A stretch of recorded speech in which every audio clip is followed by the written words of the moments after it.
On ne quitte pas son pays comme on quitte une pièce. Il y a toujours quelque chose qu'on laisse derrière. Une odeur, une voix, un rêve qu'on n'a pas eu le temps de finir. Mais ce que personne ne vous révèle, c'est que derrière chaque départ, il n'y a pas une aventure. Il y a une rupture, une survie. Et pourtant, dès qu'on arrive ailleurs, les regards se posent sur une seule question. Comment es-tu venu ici ? Visa ou pirogue ? Avion ou désert ? Frontière tamponnée ou frontière traversée ? Mais très rarement, on entend cette question-là. Pourquoi as-tu dû partir ? Et c'est là que tout commence. Parce qu'aujourd'hui, on ne parle pas d'un voyage. On parle de ce qui pousse une personne à tout abandonner. On parle de vous, de nous, de ceux qui, un jour, ont décidé, ou ont été forcés, de partir. Quand on quitte tout, ce n'est pas parce qu'on veut fuir, c'est parce qu'il n'y a plus rien à quoi s'accrocher. À Alep, Fatima serre sa fille contre elle, pendant que le ciel vomit des bombes. Chaque nuit, elle se demande si le matin reviendra. À Caracas, Pedro vend son micro-ondes pour acheter un antibiotique. L'inflation lui a volé son salaire, son avenir. Et maintenant, elle menace la vie de son fils. À Dakar, Amina regarde son diplôme de droit. Mention très bien. Mais dans les annonces d'emploi, elle lit entre les lignes « Vous n'êtes pas à votre place ». Et à Lagos, Samuel aime, mais pas comme on le lui autorise. Il aime un homme. Et dans son pays, ça suffit pour être traqué, battu, effacé. Mais ces histoires ne sont pas les seules. Selon l'Organisation internationale pour les migrations, plus de 3,4 millions de personnes ont quitté leur pays ces dernières années sans visa. Non pas par choix, mais parce que les procédures leur étaient inaccessibles, inhumaines ou inexistantes. Alors, comment font-ils pour partir ? Certains passent par les bureaux, les documents, les fils bien éclairés. D'autres par la nuit, le désert, le silence des forêts. Fatima a tout risqué. Elle a payé des passeurs, dormi à la belle étoile. Elle a croisé des hommes qu'on ne regarde pas dans les yeux. Et elle a continué.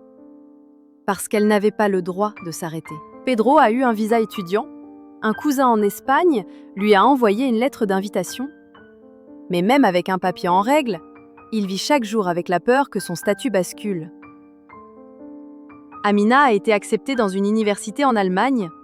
Elle est venue par la voie légale, mais dans ses premiers mois ici, elle n'a croisé ni accueil, ni soutien, seulement des regards pleins de suspicion et un froid qu'aucun manteau ne pouvait effacer. Et Samuel ? 3 demandes d'asile, 3 refus. Il a traversé les Balkans à pied, avec pour seule boussole l'instinct de ne pas mourir.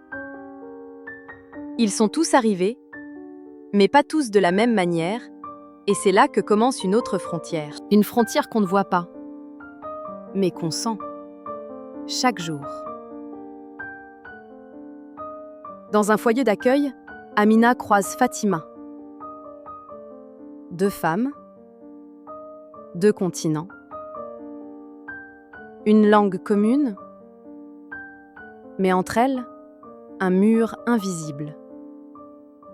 Amina a un appartement, un job étudiant, des papiers. Fatima vit au milieu des autres, dans l'attente, l'angoisse, l'inconfort. Pedro regarde Samuel et pense « Moi, j'ai fait les choses bien ». Mais il oublie qu'on ne choisit pas toujours la porte qu'on emprunte, quand les autres sont toutes verrouillées. Même entre migrants, on finit parfois par reproduire les mêmes logiques, classer, juger, mépriser. Mais aucun papier ne peut raconter ce que Samuel a traversé. Aucune carte de séjour ne pèse plus lourd que les cauchemars de Fatima. Dans les yeux de ceux qui n'ont jamais eu à fuir, avoir un visa vous rend respectable. Ne pas en avoir vous rend invisible. Mais tous respirent le même air, tous mangent dans les mêmes cantines, et tous veulent la même chose, exister avec dignité. Être migrant, c'est déjà porter un poids, celui de l'exil, de l'oubli, du manque. Mais être migrant sans papier, c'est porter ce même poids et en plus, le mépris, les soupçons et parfois le rejet de ses propres frères d'exil. On vous demande comment vous êtes venu, mais rarement pourquoi vous êtes parti. Et pourtant, chaque départ porte une douleur, une coupure, un silence. Alors ici, on veut briser ça. Cette chaîne existe pour ça, pas pour juger, mais pour écouter, pour comprendre et surtout, pour raconter. Nous voulons parler de vous, de vos douleurs, de vos difficultés, de vos combats quotidiens, mais aussi de vos succès, de vos victoires, de tout ce que vous construisez dans l'ombre. Ici, vous avez une voix, un espace, un refuge. Écrivez-nous, confiez-nous vos histoires. Et si on peut vous aider, on le fera. Et si on ne peut pas, on vous écoutera.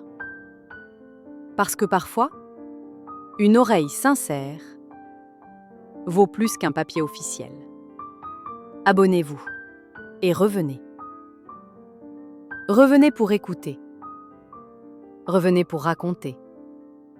Revenez pour ne plus jamais être seul dans ce combat.